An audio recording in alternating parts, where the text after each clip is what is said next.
Hello and welcome back to my YouTube channel. तो आज इस वीडियो में हम कार्बन साइकिल को पढ़ रहे हैं। कार्बन साइकिल जो है ये पीएससी 6 की जूलॉजी की वीडियो है। और इसके अलावा जो ये कार्बन साइकिल यानी कि जो ये बायोकेमिकल साइकिल्स हैं, कार्बन साइकिल, नाइट्रोजन साइकिल और फास्फोरस साइकिल, ये 6 और 2 दोनों में है। तो इसके लिए जो नाइट्रोजन साइकिल है ये वीडियो पहले से अपलोड है जो आपको डिस्क्रिप्शन में मिल जाएगी, और फास्फोरस साइकिल की वीडियो भी आपको जल्दी ही मिल जाएगी। तो इसमें अब हम पढ़ते हैं कार्बन साइकिल को। सभी जीवों में कार्बन बड़ी मात्रा में मिलता है। वायुमंडल, महासागर, कार्बोनेट, चट्टानें, कोयला आदि कार्बन के महत्वपूर्ण स्रोत होते हैं। और जो हरे पौधे होते हैं वो प्रकाश संश्लेषण द्वारा CO2 यानी कि कार्बन डाइऑक्साइड का उपयोग करते हैं, तथा कार्बोहाइड्रेट यानी कि भोजन के रूप में जो बनाते हैं वो उनका, उससे हम कार्बोहाइड्रेट कह रहे हैं। तो परपोषी जीव पौधों को भोज्य पदार्थों के रूप में प्रयोग करते हैं तथा आवश्यकता अनुसार कार्बन प्राप्त करते हैं। मांसाहारी जीव शाकाहारियों का भोजन के रूप में प्रयोग करते हैं, जिससे उन्हें भी कार्बन प्राप्त होता है। जीवमंडल में कार्बन प्रोड्यूसर से कंज्यूमर्स तथा कंज्यूमर से डिकम्पोजर्स तक पहुंचता है।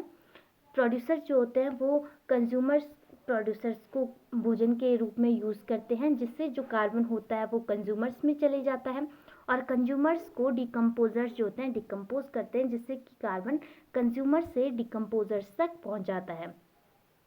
तो कार्बन की लगभग संपूर्ण मात्रा श्वसन की जैविक क्रियाओं तथा कम्ब्यूशन की अजैविक क्रियाओं के माध्यम से पुनः वायुमंडल में चली जाती हैं।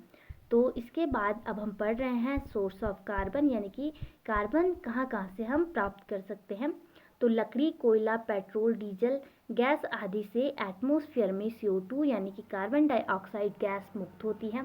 इसके अलावा सड़े गले पदार्थों के सूक्ष्म जीवों द्वारा अपघटन से भी CO2 मुक्त होती है। इनके अलावा जीवों में श्वसन से एटमॉस्फेयर में CO2 मुक्त होती है। श्वसन में हम CO2 को छोड़ते हैं, और O2 को हम O2 यानी कि ऑक्सीजन को हम कंज्यूम करते हैं। तो चट्टानों में उपस्थित कार्बोनेटों से भी कार्बन उपलब्ध होता है, और ज्वालामुखी फटने से भी अत्यधिक मात्रा में CO2 यानी कि कार्बन डाइऑक्साइड मुक्त होती है। तो ये थी कार्बन साइकिल। इसे हम डायग्राम से भी समझ सकते हैं, और इसमें हम डायग्राम बनाएंगे तो ये और अट्रैक्टिव दिखेगा। सो ये है कार्बन साइकिल का डायग्राम।